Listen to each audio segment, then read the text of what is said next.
Hello and welcome to Aquarium Dilemmas. I'm your host, Science Gal Aquatics. I'm Carrie, and this is my co-host, Jesse. Welcome. Thanks for listening and being here today.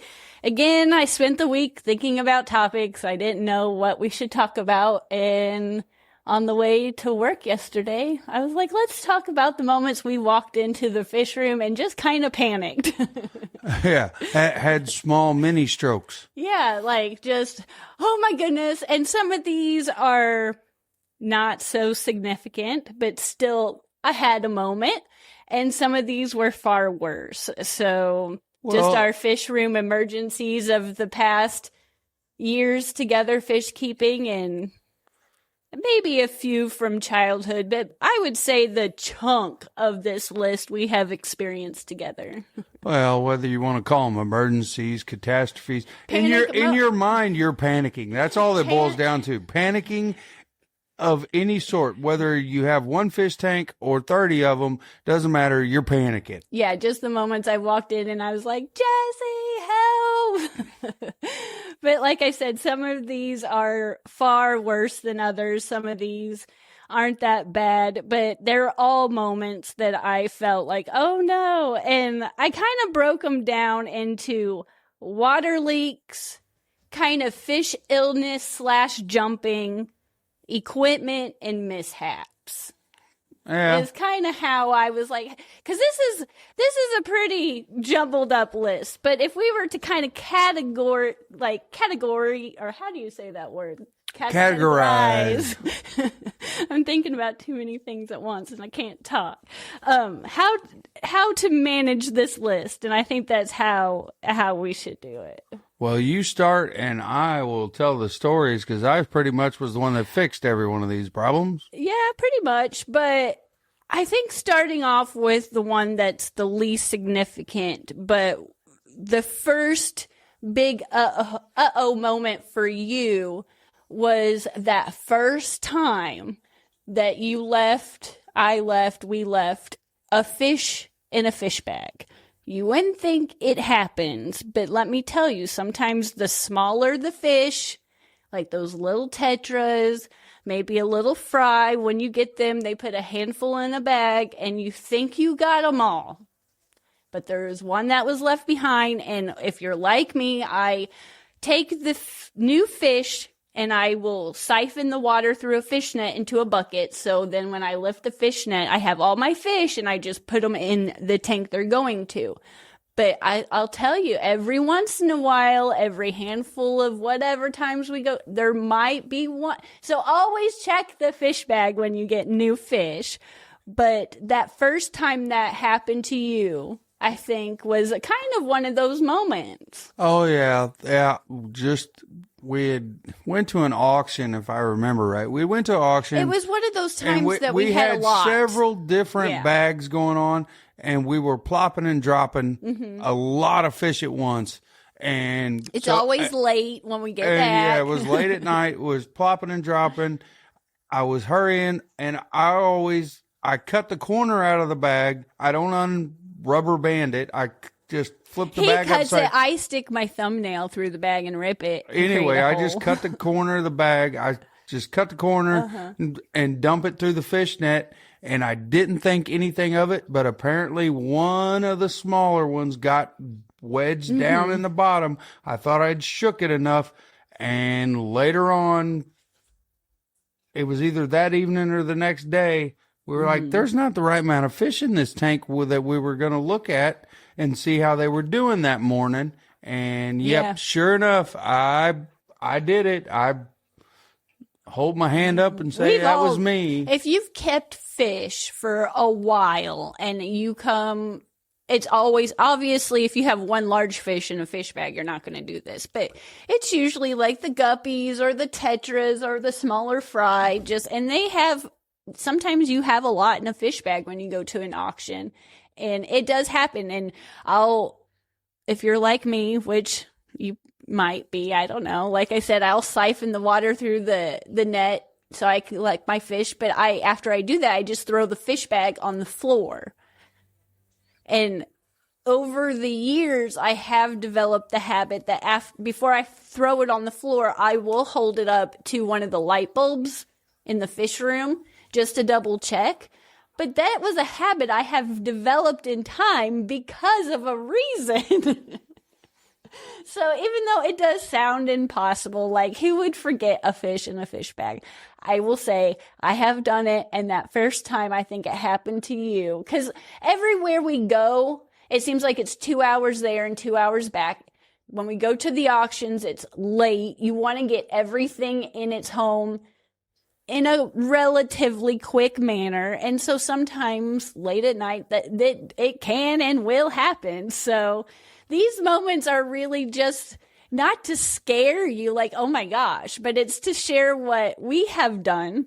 So maybe if you're starting off in the hobby, or if you're going to your first auction and you get home, maybe just hold the fish bag up to a light and double check that you got them all. That you got them all. I do that now. I learned my lesson. It only took once, but yes, I didn't believe it either to start with. I didn't believe her.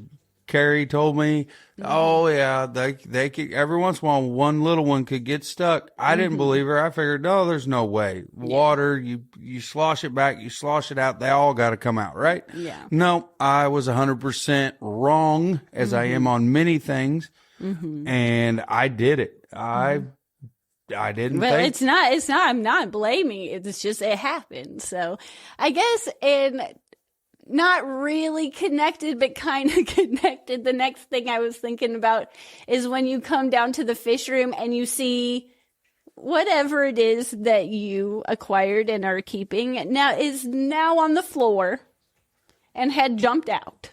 And instead of coming down and seeing your lovely fish in your tank, it is unfortunately dried on the floor. Or it has also happened to me that I didn't see it at first, and it's also equally as like making your heart race is when you look in your tank and you're like, where is that fish? Like, is it hiding? Where is it? And you take a step, and then all of a sudden something makes you look down and your feet are on or inches away from your fish. It's just your fish is no longer in your tank. And it has happened with guppies. It happened with my African butterfly fish, the one that looked like a little tiny arowana that I love so much. It's happened to not all of my fish, obviously, and not every single species I've kept has jumped, but enough has jumped that it's just one of those moments that when you experience it, it's just heartbreaking, like, oh no. Oh, we've had a lot of different jumpers. Sometimes, and not all the time when they jump do they make it out of the tank. Sometimes you'll startle them during a water change and they'll jump. Some fish are naturally more jumpy than others. So I'm not constant with always putting my lids back on properly, but they're always on the tank slightly askewed to kind of buffer when I do water change, that if I do have a random one that tries to jump and escape, I can kind of have whatever corner I'm working on covered. So sometimes you'll startle them. Sometimes they're naturally jumpy like that arowana was. It was a larger fish, but it definitely jumped. And so you just have to be aware that sometimes you might have a moment where you walk in the fish room and you have a fish jump out, and it's shocking, and it makes you sad. Then you're like, okay. Get a better lid. Yeah, lids are your friend, especially with any sort of fish that you even have half of a thought that it might jump. Yes. And then also kind of going along, again, kind of connected, kind of not, is when you come down to your fish room or you go to your tank and you're doing your daily look, your inspection, your enjoyment of your aquarium, and you find one of your fish in another fish's mouth. It's happened that I could think of three different times in the whole time I have been fish keeping. It's happened to where I've walked in and it's not good. I can't pull them out. I can't do anything, but it's just one of those moments where you're just looking around your tank and you're like, oh my gosh, that's a tail. That's a tail. Well, and it's one of those of, well, maybe I shouldn't have put that. I mean, then you get the thoughts of, should I have put those two things together? No. And I'll tell you the times that this happened. And that we were at an auction yet again. And I, at the time, was keeping a largemouth bass and some perch in one of the larger tanks we had upstairs at the time. And we were at this auction, and for some reason, these beautiful red crayfish that were about, I would say, like 4.5 inches long. They were pretty large for crayfish, and they were just beautiful. And for some reason, my brain disconnected, and I just thought that You had a blonde moment. yeah, You really did. Those, I think, if I remember right.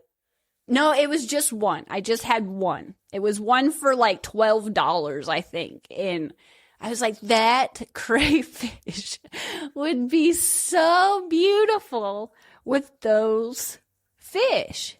And we won the auction. I was so excited.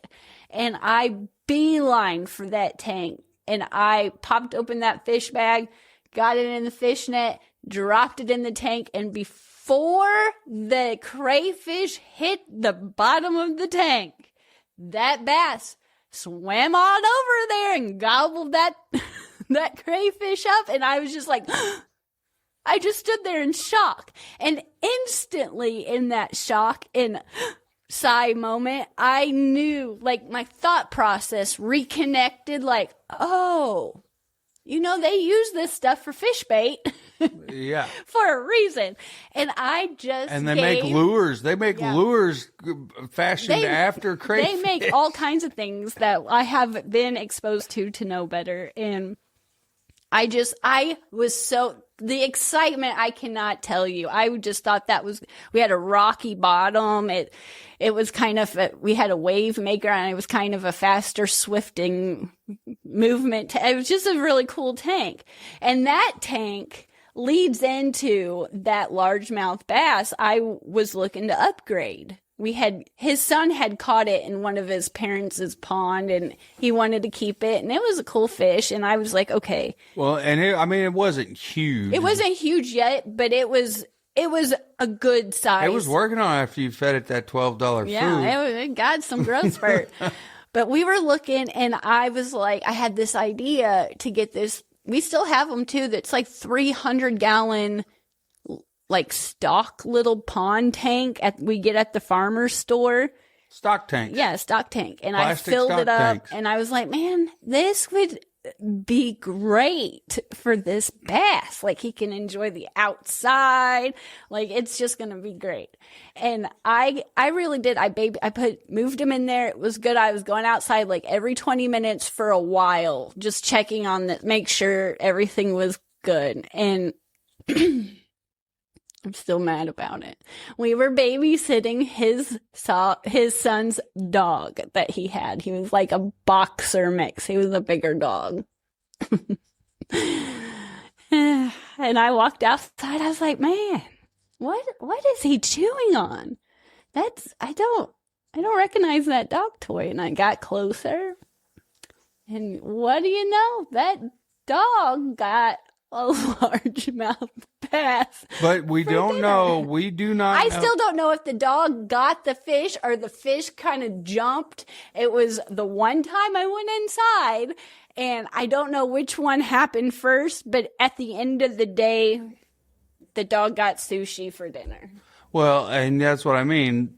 Obviously, there's no way I was going to put a lid on a 300-gallon stock tank. Mm-hmm. But however, at the same time, bass jump. Anybody that's familiar with bass know that that's what they do. Yep. They jump out of the water. I mean, they attack predators Yeah. They predate on flying insects. The fish store always told me, big fish have to eat too, and big dogs have to eat too, I guess. So that's like, I would go in there and I'd kind of like shop around every once in a while. They'd have time to talk and I'd chit chat when something like this would happen. They're like, well, big fish have to eat too. I was like, I know. And this next one, I don't remember if it was that bass or if it was I don't remember what fish it happened with. But again, we were at the auction and I don't know what kind of cichlid it was. It was a really pretty cichlid of some sort, but someone left them behind and we were just waiting there. Like I was chit chatting with people and we were there pretty late and no one was taking it. And they're like, here, just take it. We don't want to leave it behind, obviously. So I nursed this fish and kept it for a long time. And I walked in, was looking at the tank and I just saw an orange tail in the mouth. And again, it could have very well been that largemouth bass too, or maybe something else we were keeping at the time. No, it was the largemouth bass. I don't remember, but that was right before we moved it outside. That was the straw that made you move it outside. The moral of this story, now that I'm thinking about it, if you keep largemouth bass, be wary. They eat, but I will have to say, one of my favorite memories I have of that largemouth bass is every once in a while, like fish kind of yawn and stretch, and it would do that, and I was like, yeah, that really is a large mouth. It was wouldn't do it often, but every once in a while I'd catch it. But yeah. But the last time I had one of these moments I'll share with you is we do keep, I forget what they're called now that I'm talking about it, pike live bears. And we had a trio. And now we've had a duo for the longest time. And I walked down here in the fish room and one of the females ate the male and I only had one male. And I was looking and they kind of have like a latched mouth. And I was like, what is that? And I was like, that's a tail. Well, if you look up a regular northern pike, just take that image in your brain and shrink it. Yeah, they're fun to keep, but the ones we have right now, they only eat live food. I cannot get them off of anything else. But they worked well with the trio for a long time, but the male was a little bit smaller than those females, and I came down here. And so just know that can happen. If a fish can fit in another fish's mouth, chances are they have an opportunity to try to eat it. It's just assumed that they will. Yes. You don't want a fish to fit in another fish's mouth. So the moral of the story, if you plan to keep fish, just know that can happen. And it's not a pleasant feeling, but it can happen. Again, I don't want to use this conversation to scare you off, to not be like, oh my gosh, every fish I'm going to keep is going to get eaten. But just know that no, we have some wonderful community tanks now with all different types of stuff in them. Yeah. But it goes back to what I've said in earlier episodes. There's no right or wrong way. But when you're dealing with fish that predate, know that if you put another fish in there that is smaller, it is very possible that you're going to start missing some of those fish, because if they think they can eat it, they will probably at least try to eat it. Yeah. But it's nature. It's Mother Nature. Don't fight it. And don't blame yourself, except for the fact Carrie had a blonde moment with the crayfish. Me, but... They make lures just designed to catch bass that are crayfish lures. And I'll use guppies as an example. Not all guppies eat their babies, but the majority of your fry drop, you're probably going to lose. Not every single one of those fry are going to grow up. Some are going to get eaten. Some might not make it due to just natural reasons. It's just, if the smaller the fish is, the higher opportunity that it is that they're going to get eaten. And don't put crayfish in with largemouth bass. That's the moral of this segment, I guess. But is there anything that you could think of off the top of your head of moments that you've walked in here, or do you want to keep going off my list? Well, the one that was around the time of the bass probably jumping out of the tub and the dog receiving a fresh meal, right around that time, we were doing some improvements to the fish room. We were doing some improvements to the outside of the house. And let me back you up. Let me really start you. Like you said, we were starting home improvements, and we had the water on, because I was thinking about this the other day. This is it. This one pops in my head quite often because it was so scary, but it was scary for both of us. But we were doing something around the house again, and we had the water hose on originally, and you're like, hey, go turn that off. And I went back there and I was like, man, like, I can't turn this water off. And well, it's just a regular screw-in there's spigot. No reason why I shouldn't. You got to explain it. Yeah. It's not the pump handle. No, it's out of the side of the house. It's just a screw-in spigot. I went and I hollered at you. I was like, hey, this won't turn off. And you're like, what? And you're like, yeah, it won't turn off. So you came back there and you tried, and it was just being really difficult to turn off. And so we were starting to get like the man strength out, the Hulk strength out. And you got the water off, but you were really cranking it.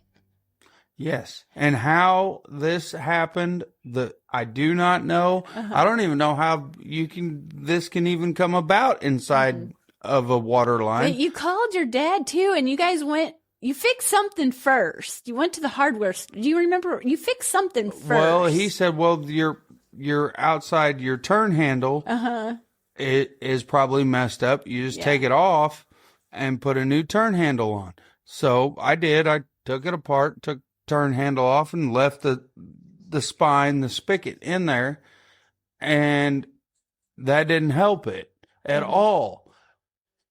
And it helped it a little bit, and then I was able to fully close it all the way. And when I fully closed it all the way, that's when the stuff really hit the fan. Yeah, because or the ceiling or the tank, so to speak. You and your dad had fixed you went to the hardware store, you fixed something, and you had left. And you're like, oh, that'll turn it off. And you guys had left. Well, so we put a whole new stem in. Yeah, you put a whole new stem. Yeah, I know that. Yeah. And then you guys left. We were like, job's done. And I was like, yeah, job's done. And this has been a couple years ago, because it's been even before we redesigned it was when we had our very first fish room set up. So it's been a while. It's kind of hard to remember all the technical steps, but I remember you guys leaving, and I was like, I gave it a couple minutes, and I was like, oh, no big deal. Like, they fixed it. And for some reason I came downstairs and I was like,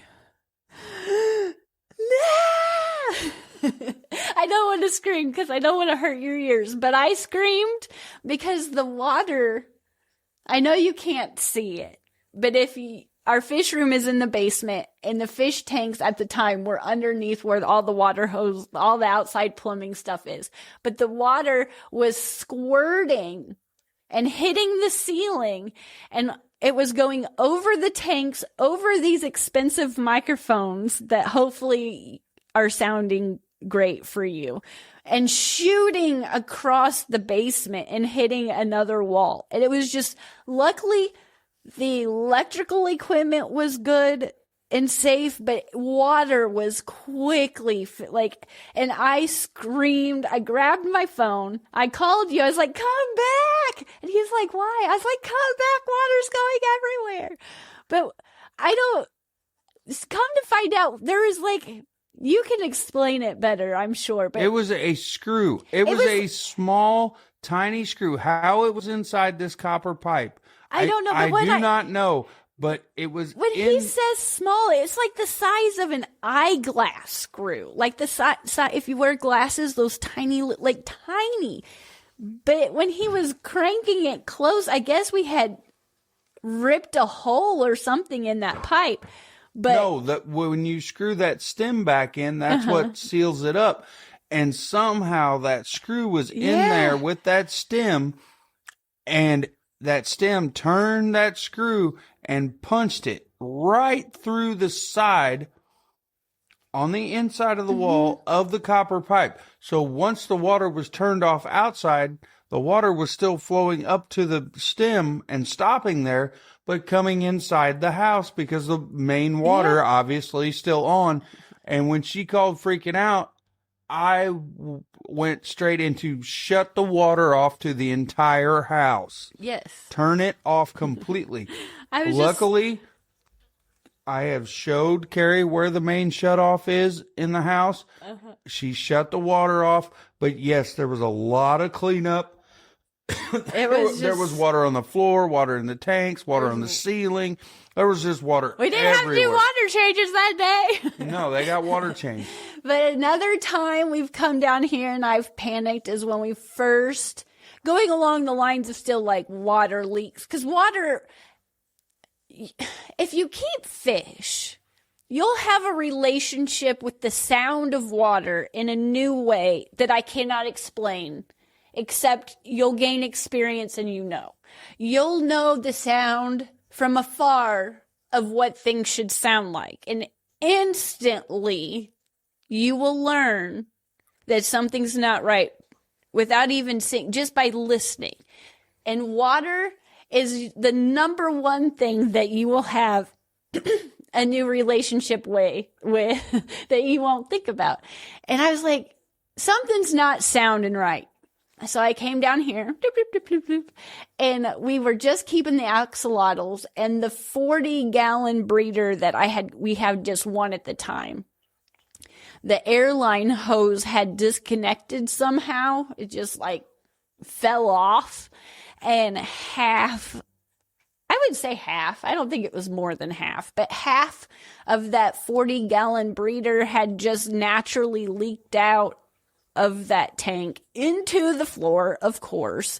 And of course, we were, I don't know, out of town at the grocery store. We weren't like, but when we came home, it's just, you could hear, it was just, you can hear a dry tank, I guess is what, you can just hear the difference.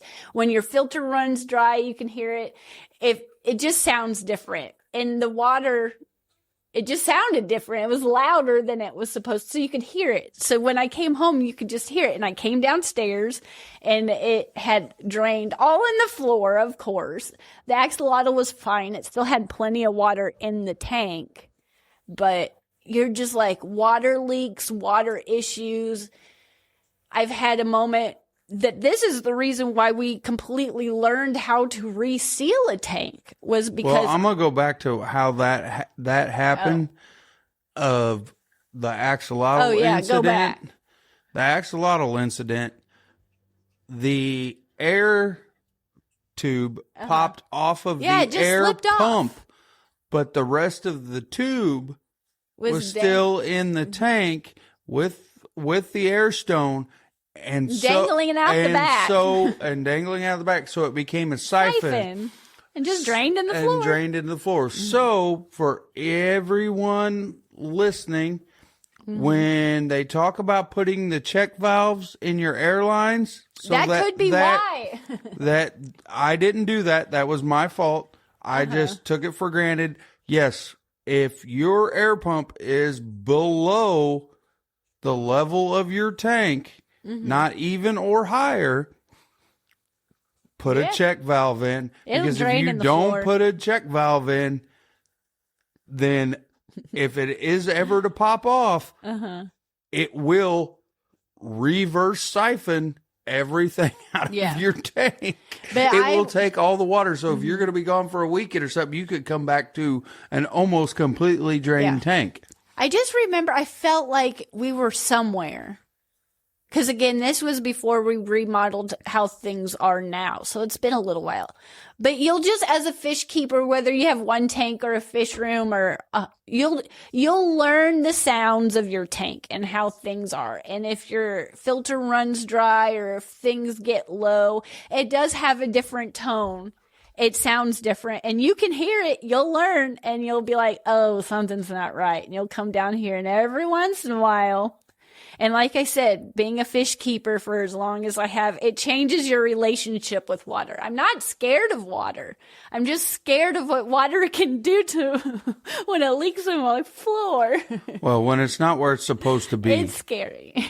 When the water is not supposed to be expensive. When the water doesn't stay in the glass box. Yes. But that last time, it's like I said, it was the reason why we both chose to learn how to reseal tanks. Because this was a long time ago. This was before we even had the fish room downstairs. I was doing my research in college, and I had all the tanks upstairs in the dining room. And it was early in the morning, and our house kind of goes in like a circle. So you walk around, and I walked around the corner. There's water. There's just water. To me, it just looked like a massive amount. It was a 10-gallon, so it wasn't the worst that could happen compared to the water spout issue. But like you said, if the water's not where it's supposed to be, you're like instant. Maybe not you, but for me, with my anxiety that I have, it gets triggered in like 15 nanoseconds, and I just panic, like, what? And the bottom seal of that 10-gallon had started leaking, and it overnight leaked in the floor. I don't think we lost any. There was guppies because it was my experiment. I don't think we lost anything. I don't remember having a loss. I just remember having the panic of all the water in the floor. And at the time that was when we were kind of entering the phase where you were kind of getting more into it. You still didn't like it like you do now.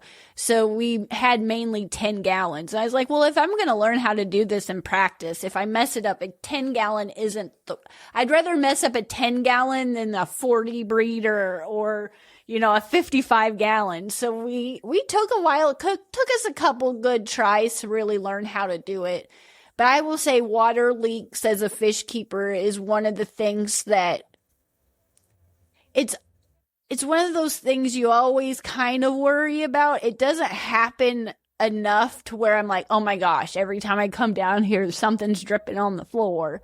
And sometimes I'll scare myself, honestly, now that I'm talking about it, like freely, I'll mess up on a water change and not hit the tank right. And some water will just drain in the floor. And I'm so, I guess is the word, like triggered by it. I'm like, where's it coming from? And that's really just me being sloppy with my water changes and getting water on the floor. But you just have, and you'll probably explain it better like always, but you just have you learn a relationship with water. You're not scared, but you're scared. It doesn't matter. If you do a water change, you do whatever, you clean it up because everybody's different amount of messy. I'm sure some people are perfect. I'm not. But however, you do your water change, whatever, you've cleaned stuff, whatever. You have plants or whatever you've worked on, moving around, doing different things.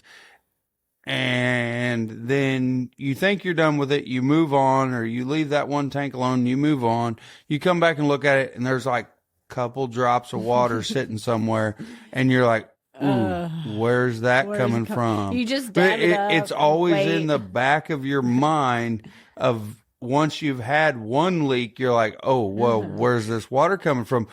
This water's not supposed to be here. Did I not clean it up? Or is something starting to leak? Yeah, and I think, and some of this I kind of do bring on myself because as I kept tanks longer, I did get used tanks. And before I knew how to reseal tanks, when I'd get used tanks, I just assumed the seal. So I'd fill them up. And sometimes, they would get a little drippy. And it wasn't always a severe leak because luckily I was there at the time. But sometimes with an older tank or one that I've let sit outside for a while and then refilled it up, that seal's just not as good. And it can be more apt to leak. Whereas if you get a brand new tank, thinking back, I don't think we've ever had an issue with a brand new tank. It's usually ones like that 10-gallon I used for my experiment was a 10-gallon that I had from my childhood. So that seal was, only like 18 years old. Well, and I mean, all that, I'll do a whole nother episode on just tank stuff or hardware stuff. But yeah, you can't, if you do get used tanks, just do yourself a favor and set them outside and fill them up with water and test them out. Just leave them out there, and you'll know within about 4 to 5 hours if you fill that thing brim full all the way to the top.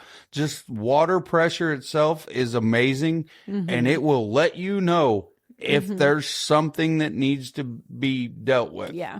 And I love getting used tanks, and you can get some heck of a good deals, but learning how to reseal a tank, if you're keeping multiple tanks and you want to, get them at garage sales or from a friend and they've had them set up for a while, it's just a good, useful skill to have, whether you use it often or not. And a lot of times it's cheaper to reseal a tank. Not like a 10-gallon, but if you're getting to like a 180, it's definitely cheaper to invest in the silicone to reseal it than it is to get a whole new 180. Well, yeah. And I'm sure we'll do a hardware type episode. I'll explain it in depth of what you would need to do it and exactly how to kind of do it. They've made a million videos about how to do it. It's not as scary as I thought, but it's definitely a good little skill to have. There's a million videos out there. I think you've even done one with me doing a tank. And another issue that's made me definitely panic is out of all the equipment in the fish room, I just do not have a good relationship with heaters. I don't like using them. Sometimes I'm forced to use them. Like with the discus tank right now, it's really cold and they like the water hotter. So there's just some circumstances I still do have to use them, but I hate using them. And I'm always scared to use them because I've lost multiple tanks. Off the top of my head, I can think of 2. I know for 2 for sure that I've walked down to the fish room. I'm like, why is all your fish are dead? And it's just a feeling in your stomach that I don't wish upon anybody that wants to be in this hobby. When you just walk downstairs and all of your fish are dead, and sometimes it's due to tornadoes and you can't do anything about it. But when it's an equipment thing, sometimes it makes me feel worse. Like I put that in the tank, and you don't know, for me, I don't know any other way to know it's my heater, but to put my hand in the tank and you can obviously get shocked. It's not like the worst pain ever, but you definitely know there's electricity in the water. And I've lost 2 tanks of 20 longs full of beautiful guppies due to freaking heaters. And like I said, sometimes I have to use them. You never know. Now I have a tub in our storage unit, a container tub of heaters, from little bitty to big ones. We've spent, I guarantee you, like there's $1,000 in that tub of just heaters that unless I'm absolutely forced to use them, I hate using them. And like I said, sometimes you do. I'm using them in multiple tanks right now, but every time I stare at that tank and I see that heater, I'm wondering, are you going to cause me to lose this fish? And I know there's people out there that's lost fish that are way more valuable than my guppies, and it's just hard. It's just, I don't like using heaters. Well, equipment malfunction can happen at any time. It could be from as simple as a filter all the way up. Yes. But a heater, when it malfunctions, it malfunctions. And either it's way too hot, way too cold, or it malfunctions to the point it's just literally shocks the water, shocks the fish, and charges the water up. And not every time they go out, like you said, sometimes I've gone down here and my fish they're not necessarily acting weird, but when you put your hand in the tank, it's colder than it should be. So it just stopped working without notice. But there's, like I said, those 2 occasions that I can think of off the top of my head for sure. In the years I've been keeping fish, I've stuck my hand in the water and my fish have died because they got electrocuted. And like you said, other equipment malfunctions. I've come down here and I'm like, oh, my heater or my filter's not running. And luckily I keep tanks now that if the filter goes out, they're so heavily planted and my fish's bioloads are so small that it's not devastating like when your heater goes out. And like I said, not every heater you buy is going to do this, but now it's happened enough that every time I look at one, I'm like, And now, like, I think of it goes into the decision of what we keep. Like, it really took us some time to decide to buy those discus. You bought them for my birthday and they're beautiful fish. But we talked about heaters and we lost that arowana. We assumed it jumped, but it could have been the heater. Like, every time I have an issue, one of the first like 3 things I think if I have gravitate towards, yes. If I have a heater in that tank, is it this? And for the 100th time of this episode, I don't want to scare new fish keepers. Like, but just be aware that it can happen. So if there's anything you can do to avoid it, even some heaters out there are very specific on the direction, the way in which they're hung. So be aware, like, just if you use them, just make sure that you use them. Follow the directions on the heater. And I think of heaters like an auto mechanic thinks about brakes. You know, the brakes on your car aren't going to last forever. Well, guess what? A heater in your tank ain't going to last forever. Yeah. You just want to be able to get the most longevity out of it that you can. And then when you have a gut feeling or a bad feeling about it, it's probably time to change it out. Because it's just like brakes on a car. They're not going to last forever. Everything eventually wears out. They can't make a heater that lasts forever. Yes. And out of all the equipment that I've used in my years, it's just the one thing I'm always the most wary to use because of this issue. And like I said, I have a heater in my discus tank now that's working just fine, but to combat the anxiety that I have, I come down to this fish room 100 times a day, I guarantee it. And I have a little digital reader on that tank that tells me, for the most part, an accurate temperature on it. So the moment that it does swing, I go immediately and start inspecting it. Because on that tank, we turned the air conditioner on, or the heater, was it the air or the heat? We turned something on during a weather here, and the heater didn't catch up. It was running cold, and I was like, "Oh no!" But we just turned it up, and the issue was fine. But anytime there's an issue with the temperature of a tank, I'm quick to panic. Because on the opposite end of that issue, on our axolotl tank, he got me this new wonderful deep freeze, and it worked so well that I built it too good. He built it too well.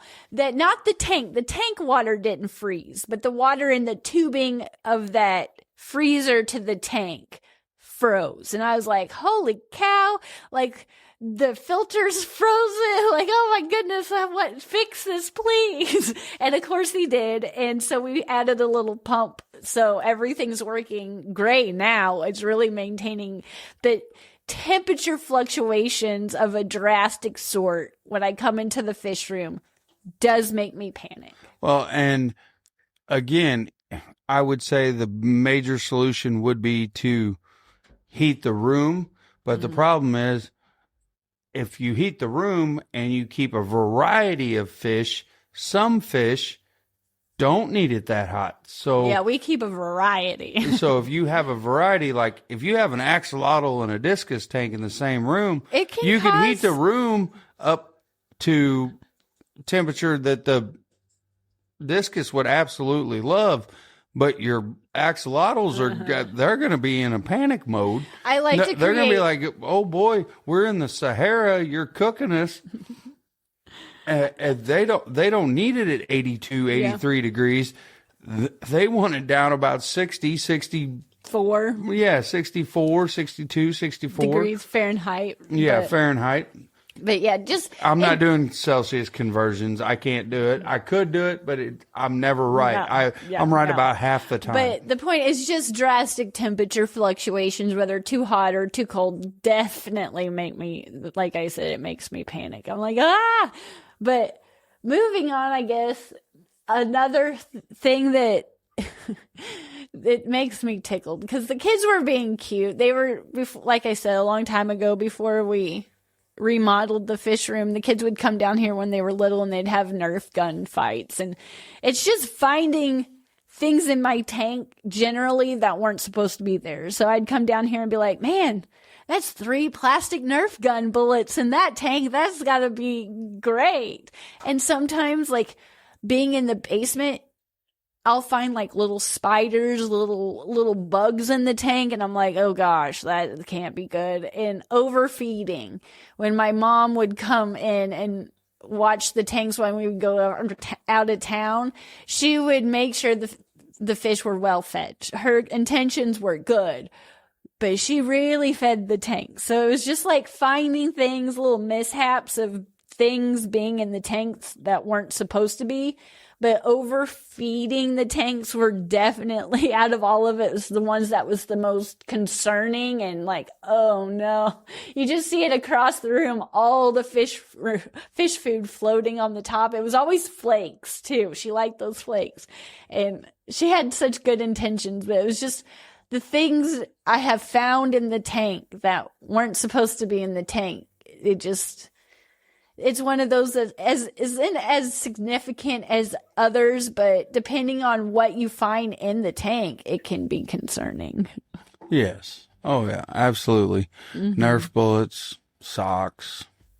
Yeah, just who knows? When the kids were little, it was all kinds of things. But I guess kind of leaving the last thing, well, there's maybe 2 things I could think about. Would be like injuries and illnesses when you come into the fish room over the years, when you just come in and you see one of your fish develop ick. Or I had a black featherfin knifefish in years past that had an eye injury that I really didn't know how to treat at first.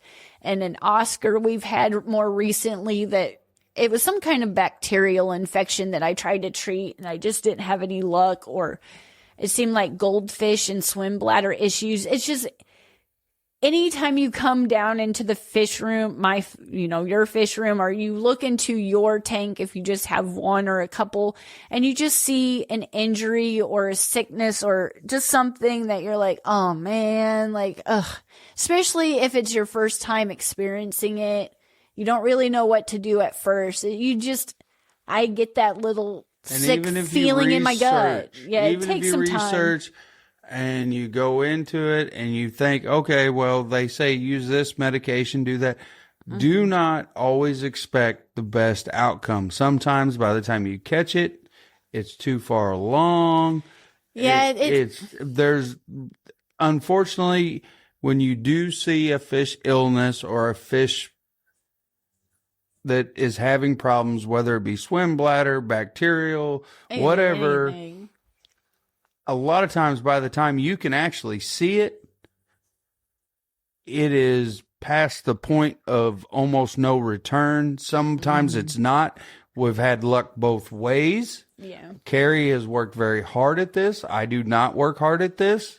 Well, sicknesses in the fish hop, it's one of those things that it just takes time and experience and doing a lot of research, because sometimes there's 2 things that can look similar, and it's hard to talk about right now in this episode. There's so many things. And like you said, there's some things that you can, when you see it, it could be too far gone.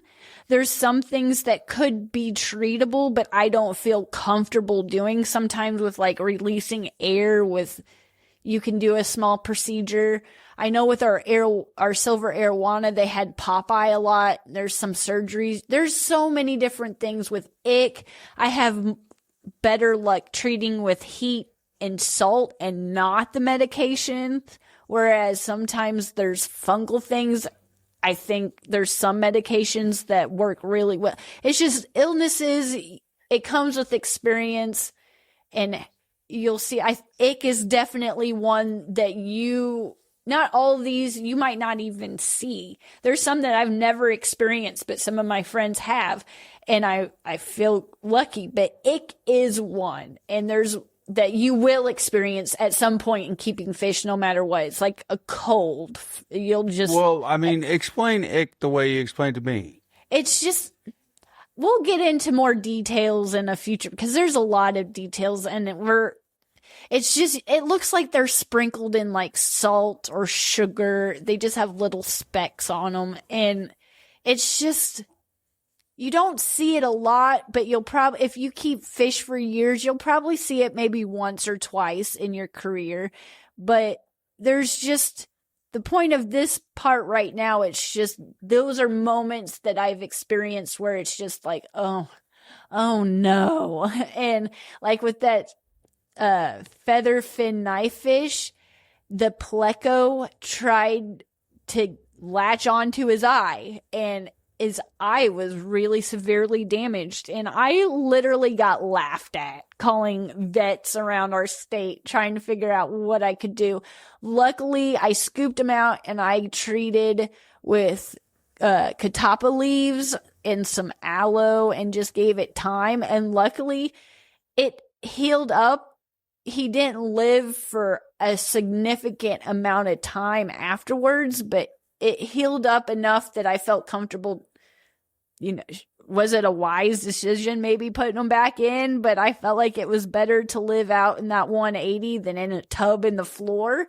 But there's just been injuries and little hiccups of illnesses that I've experienced along the way of fish keeping that is just like, yesterday I felt so good, everything looked so good, and today it's like, oh, what do I do? Or, you know, sometimes you might have if you're keeping a betta for the first time and maybe they rubbed up against something, and it could be something as just a split fin that you might experience for the first time. It's just something that you see on your fish that you don't know what it is, don't beat yourself up if you don't know what it is. Sometimes it can just take a little time, and maybe adding just a little catappa leaves to your tank, and it'll heal up just fine. A lot of times split fins just take time and they'll heal up, but it takes a little bit more of, you got to take more of an action too. And not all the time is every fish savable, but a lot of times ick is completely treatable. I just had more luck with heating with heat and salt. But it's just, if you have a moment like this, don't panic. It happens to the best of us. It happens to me, and I just want to... What do you mean don't panic? That's the first thing you did was panic. Leave it to me to panic. I guess wrapping up kind of overall all these little things we've talked about is if you're wanting to keep fish for a long time and get into this hobby for a while, you're going to have water leaks.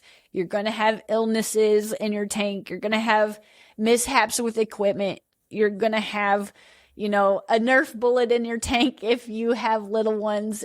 And so leave all the panicking to me. Let me deal with it. And then I'll share with you, like, okay, just pick them out, do a water change, and you're good. Yeah. No, all of these instances are that you're going to probably be able to relate to this in some way of, oh, well, I got stressed out or freaked out about this, or I was really concerned about this. Yes, there is concern there, but there's no reason to just either completely get out of the hobby or freak out about it completely. Yeah, you're just going to have little mishaps. There's always a moving forward process. And the one thing that you cannot, which goes with illness that you cannot beat and you can't get ahead of. For us, it was Mother Nature. Yeah. That tornado was definitely a panic. And I was panicking because I knew I was going to lose fish, but in that moment, there was nothing I could have done. I had little backup air pumps that we could have added to the tank, but we didn't have electricity for a week, and those need recharged. And I was like, at this point, we needed to worry about the refrigerator and so many other things. And it's not like the fish aren't important, but we had to take care of the family first. And so during that whole week, I would check on them the best I could, but I didn't really want to feed because I just didn't want to create a worse situation out of a bad situation. But the smell of walking into your fish room and smelling dead fish and knowing that it's happening, and there's literally, like when the arowana jumped and we were gone and we opened the front door, you could just, you don't get this with smaller fish, but with larger fish, you can usually smell what happened before you see it. And it's just, I don't want to make anybody discouraged. I just want to share these little fish room emergencies with you to know that this could happen. This is what we did about it. So if you go through it, you have a buddy and maybe we can help. Well, and it's even with the tornado deal. We did well. We survived it well. Everything went well. It could have been worse. Most of the fish, a lot of the fish, everything was fine. And when we got electricity back, we were so excited. Yeah. And we made our own mistake. Well, yeah, we didn't start losing fish until after the electricity really came. We lost maybe like a guppy or two during the outage, but it was when it came back on, because it just instantly came back on, and I didn't have any. This basement gets dark and it's hard to work down here, when it's cold in the dark, and I left all that media in the tanks. When all the electricity came back on, all that dead bacteria went into the tanks, and nothing overall drastically got affected except the goldfish tank. I lost the entire goldfish tank. And I was just like, oh my goodness. And it was heartbreaking, and it just seemed like it just went one after another. One went down, it seemed like everything was fine, then another one, I lost another one, then everything seemed fine. And no matter how many water changes at that point I had done, the damage internally, I guess, had already been done. And so there's some things, if you keep We were just excited to have electricity back. Yeah. We didn't think at that moment in time, our brains had not clicked over to the fact that, yes, we should have just unplugged every filter and pulled them off. Yes. And at that point, we were in still probably shock, that this had even, it was just, this will probably be something that we'll talk about through the entirety of most of our, episodes since we come back, because it was such a big thing for the fish room going that long without things. And in my brain, I did have backup air pumps, but I couldn't charge anything. And we had a generator, but that was for the refrigerator. And it was a lot. But it seems like the last couple episodes just been kind of like, let me share all my bad stuff with you. But I feel like this stuff is important to share. Well, I think it's important to share because other people that are feeling defeated, whether they've bought fish, lost fish, trying to learn things, you're not the only one. Yeah. So I just want to kind of share these little things with you. So either if you're new to the hobby to prepare you, or if you're going through a spell where it's like everything I touch is going wrong, just know that you're not alone. I've gone through that too. And it seems like my fish room's better off with me upstairs. It's just like, but I do feel like these little mishaps, leaks, illnesses, times fish jump out, is important to share overall, because it's not always happy times in the fish room. Overall, I love this hobby. I will always recommend it. But sometimes you do have some moments where it's like, I don't even know what to do. I don't know what to do. And just know that you're not alone. Don't quit. Do the best research you can. And no matter what game plan you come up with, it's the right game plan with you, because you feel like it's the best. In every single situation, did I handle it the best? Maybe not. But even if I made a mistake, I'm still going to back up. At the time, I felt like that was the right thing to do. Handled it the best for us. Yeah. So I just I thought this was, like, again, a good topic to talk about with our friends, because we're one big friend group. Yes. So, again, I'd like to remind you to go check out sciencegalaquatics.com. Go check out the plushies. Get a cute little plushie for your fish room. They're really cute, and they look great next to a fish tank. So, go ahead and check out sciencegalaquatics.com. And until next time, we will see you. Have you listened to the next episode? It's always hard. I'll see you in the next one. But if you're just listening, we're here for you. We're buddies, and we'll talk again in the next. We're always around. We're on YouTube. We're on everything. You can find us. Hey, if you want to find us. Subscribe, leave a review. However you want to find us. We're just excited that you're here. Like I said before, this hobby is one that I really recommend. It's great to be alone, but it's a lot more fun with a group to talk about. So if you're going through one of these issues, you're not alone. So leave us a review, a comment, subscribe, leave a like, however you want to do it. And we will talk again in the next episode. We'll see you in the next episode. Bye. Bye.